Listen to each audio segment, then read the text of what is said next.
If you're starting Chapter 2 or have already played it a few times, there's a good chance you're making mistakes that are completely sabotaging your experience with the game, and the worst part is you don't even realize it. And these aren't just any mistakes, alright? I'm talking about progression errors, economy slip-ups, exploration missteps, and even decisions you just can't undo. And you want to know the worst part? I've made most of them myself, even after more than 1,000 hours, okay? Adding up PC, Xbox, and PlayStation. Because of those mistakes, I started Chapter 2 in the worst way possible, but after understanding them, the game changed completely for me, and today I'm gonna teach you how to do the same and stop making those mistakes. Also, stick around until the end because the last mistake is the worst one you can make, and it involves none other than Micah Bell. I'm gonna start this guide with a killer tip that'll stop you from messing up the start of your Chapter 2. It's a mistake a lot of people make, and it can seriously mess up your whole early experience. The money. It takes a while before you start seeing a decent amount of cash in the game, which ends up blocking you from buying items that speed up the gameplay a lot, like the fast travel map at the gang's camp. But in this video, I'm gonna show you the fastest way to get $3,000 and unlock all the important stuff before you even do the first mission of Chapter 2. And the best part, no treasure maps involved. With this method, you just need to visit a few spots on the map, and the first one is the abandoned town of Limpany.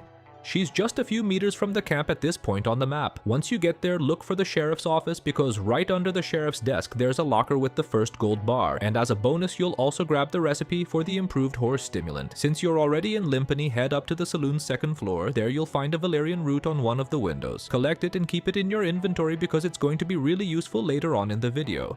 The second location is a few kilometers from Limpany on a derailed train near Fort Wallace, right at this spot on the map. Once you get there, just follow the path shown in the video, jump inside the train and grab 2 gold bars, and since you're already there, take the chance to loot the other cars because you'll find plenty of valuable stuff like rings, necklaces, and other lost jewels. The third and final spot is pretty close to this derailed train on the map. Out of all the locations in this video, this one's the trickiest because it involves solving a little puzzle. You have to press the statue buttons in the right order, so check out the sequence here.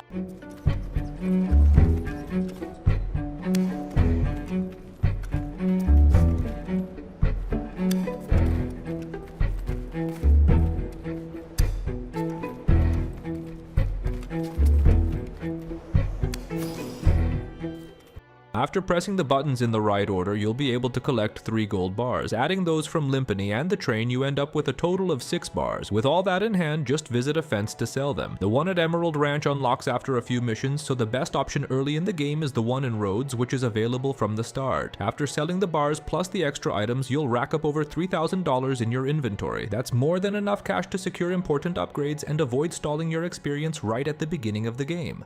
Which brings us to the second biggest mistake people make in Chapter 2, discovering the fast travel too late. A lot of players go through entire chapters and sometimes even the whole game thinking the only way to fast travel is by using wagons and trains. Unlike other games in Red Dead 2, fast travel isn't unlocked for free from the start. In fact, it has to be unlocked through a tool that many people simply overlook, the ledger right next to the donation box. A lot of players don't even pay attention to it, which is pretty common, especially when you're rushing through the game. This system only becomes available after you complete Strauss's first loan sharking mission, allowing you to make several upgrades to the camp's infrastructure.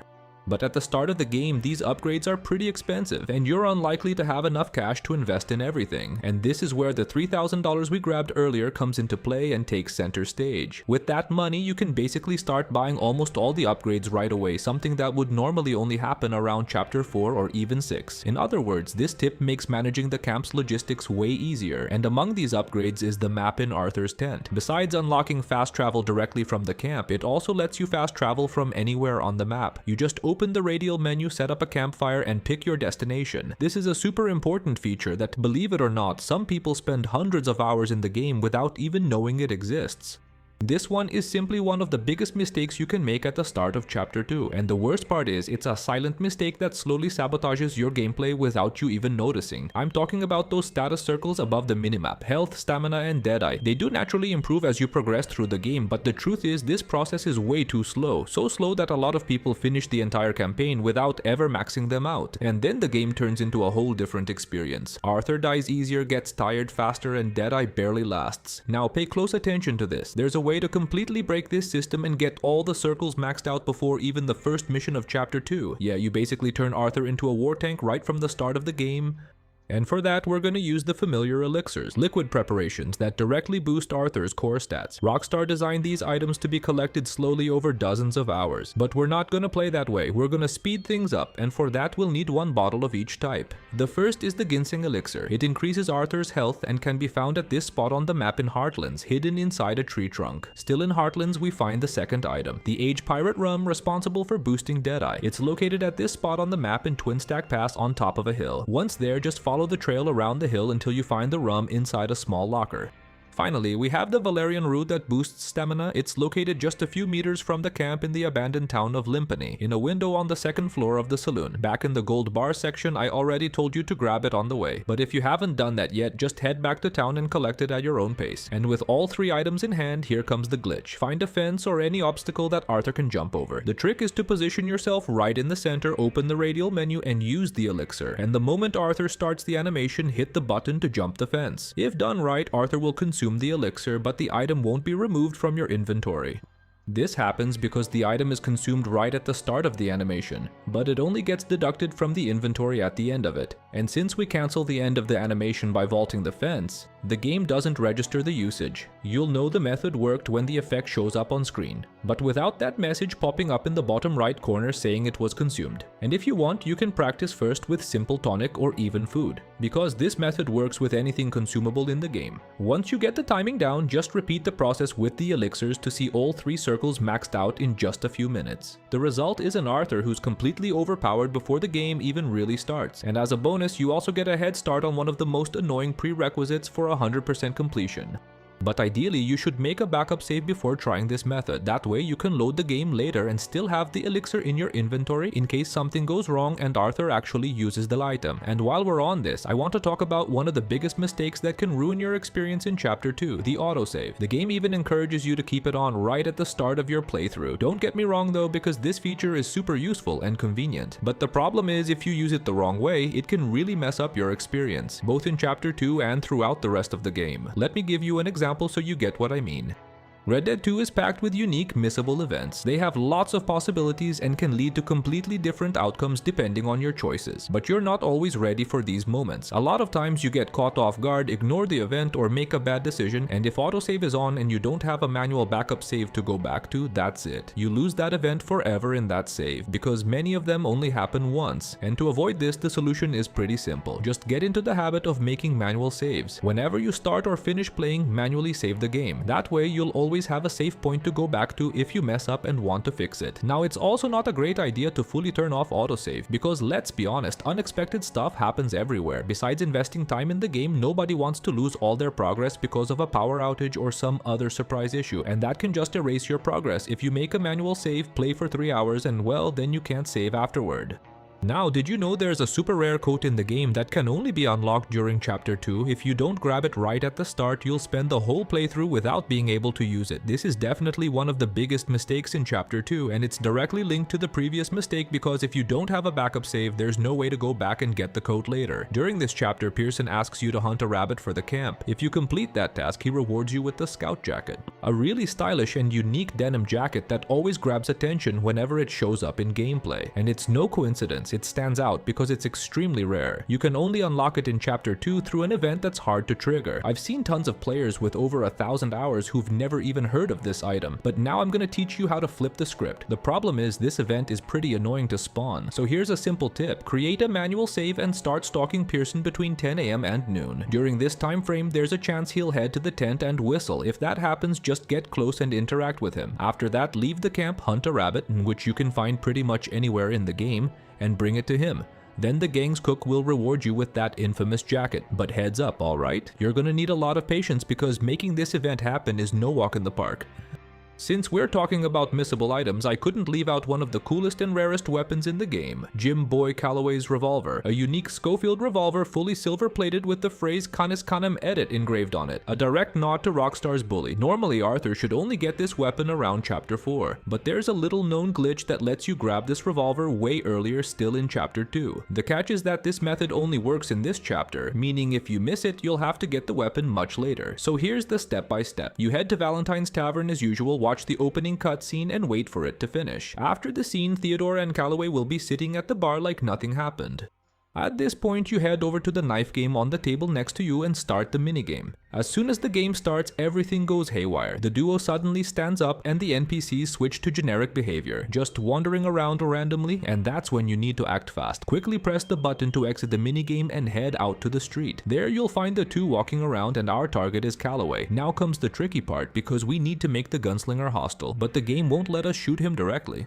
So the trick is to draw your weapon and shoot between his legs. This makes him aggressive, pulls out his revolver, and starts shooting at the arch. And here's where timing comes into play, because you need to be quick to push the old man. If you do it right, he'll drop the revolver and then we can grab it. From my tests, I found that he only drops the weapon when he's pushed from behind, kind of when he's running away or backing off. So stay sharp, because between shots he'll do this, and that's the perfect window for you to act. If everything goes well, you'll grab the revolver, escape the law, and walk away with one of the most exclusive guns in the game right from the start. A weapon that originally would only be obtained much later, exactly because it's strong enough to throw off the balance early in the campaign, so use it at your own risk. And speaking of game-breaking weapons, one of the biggest is the bolt-action rifle. It's extremely powerful, almost always guaranteeing a one-shot kill on enemies, especially with express ammo. That's why, following the normal game storyline, Rockstar only unlocks this weapon for Arthur in Chapter 3 after the mission Preaching Forgiveness as He Went, where we attack Shady Belle with Lenny. But what few people know, and what ends up being one of the biggest mistakes in Chapter 2, is that you can get this rifle way earlier. During the mission, The First Shall Be Last, the one where we rescue Sean from the bounty hunters. This is without a doubt one of the biggest screw-ups you can make early in the game, because if you go through this mission without realizing it, you miss the chance to grab one of the strongest weapons right at the start. So pay close attention to the method. You'll start the mission normally in Blackwater, follow the script, track the ferry, and take out the two enemies along with Javier. The target we want here is this guy. He's right at the canyon entrance and he's carrying the infamous rifle. For this method to work, you need to move forward carefully until you can spot him. And as soon as you get a clear view, activate Deadeye and take out the two enemies before they even notice you. Doing this guarantees the rifle drops to the ground, making it available for Arthur to grab.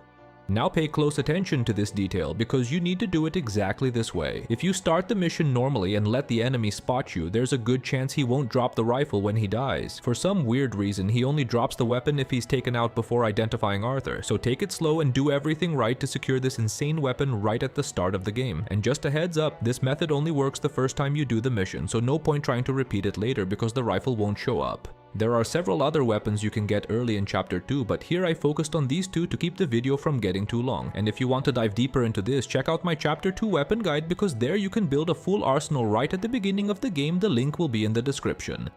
For the 8th spot in this video, I picked one of the biggest mistakes I made in my early playthroughs, and that a lot of people make too, completely ruining the hunting experience in the game. Because as you probably know, hunting is pretty complex in Red Dead 2. To kill an animal and keep the 3-star rating, you need to use the right caliber weapon and hit a fatal spot that doesn't damage the carcass. But crap happens and things don't always go as planned. You hit the right spot but use the wrong ammo, or you use the right ammo but miss the shot placement, and then comes that classic frustration of seeing the carcass drop from 3 to 2 stars. I went through this a bunch of times, especially when I was trying to craft the legendary East Satchel, the one that lets Arthur carry basically unlimited items. She's pretty tough to get and requires hunting a bunch of animals for Pearson, with the catch that they all need to be in perfect condition. The whole process was super frustrating, spending hours waiting for an animal to spawn only to mess it all up with a bad shot. But what I didn't know back then was that you could avoid most of that hassle with the infamous deer antler amulet. I never really paid attention to amulets and stuff, and well, that was easily one of my biggest mistakes in Chapter 2. You can get this item right after the mission Exit Pursued by a Bruised Ego from Hosea. After that, the Elder gives you the legendary animal map, letting you head to this spot in Big Valley where you can track the legendary deer. And after you take down the animal, just skin it and bring it to the nearest fence. There you'll be able to craft the highly sought after amulet. Now here's the part that changes everything. This item literally adds 1 star to the carcass quality after you skin the animal, even if you killed it the wrong way, like using the wrong weapon or missing the perfect shot. But it doesn't stop there, because on top of that, it also increases the chances of animals spawning with max quality, meaning 3 stars. In practice, this amulet becomes a real safety net against mistakes. It won't stop you from screwing up, but it often saves the outcome, and that alone makes it a must-have in your inventory.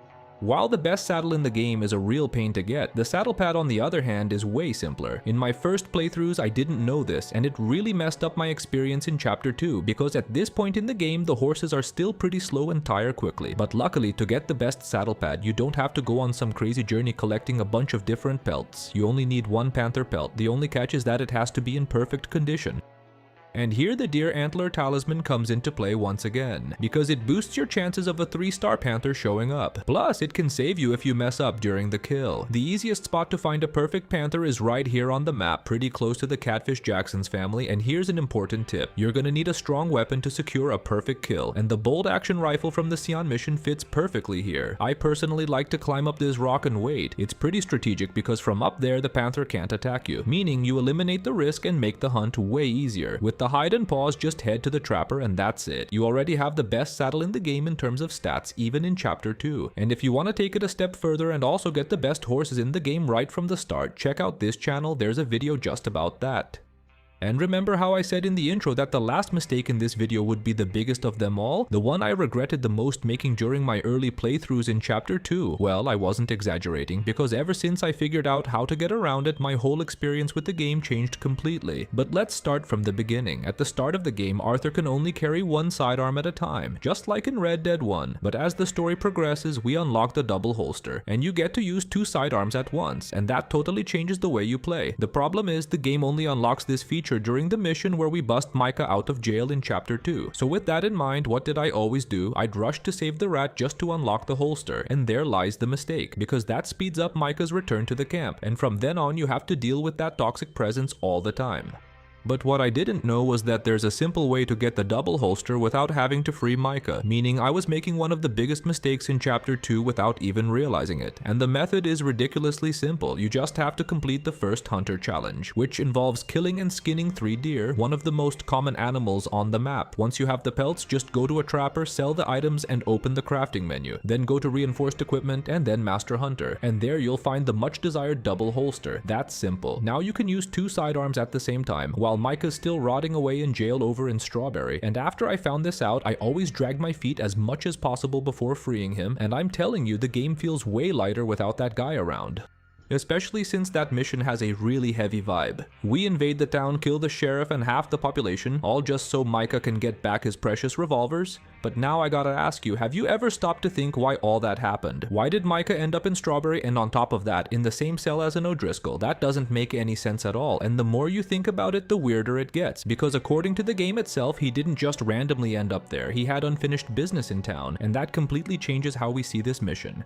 What if I told you that you can get out of Chapter 2 with over 14 insanely powerful weapons without spending a single dime? In this video, I'm gonna show you 15 secret weapons you can grab right at the start of Red Dead Redemption 2. We're talking rare pistols, golden guns, and gear that'll give you a crazy advantage from the very first moments of the game. I'll walk you through the full step-by-step to unlock legendary weapons and hidden items most players just miss, either because they don't explore enough or don't know about secret events scattered across the map. Plus, I'll also show you some simple methods and even a few small glitches that let you access extremely rare gear super early in the campaign. If you want to kick off the game already owning it all with a badass arsenal and no need to rely on cash, just click right here on the yellow arrow. So don't miss out on my complete guide about this. Get ready, because after you learn about these weapons, you'll never play the beginning of the game the same way again. Big hug and see you soon. Bye.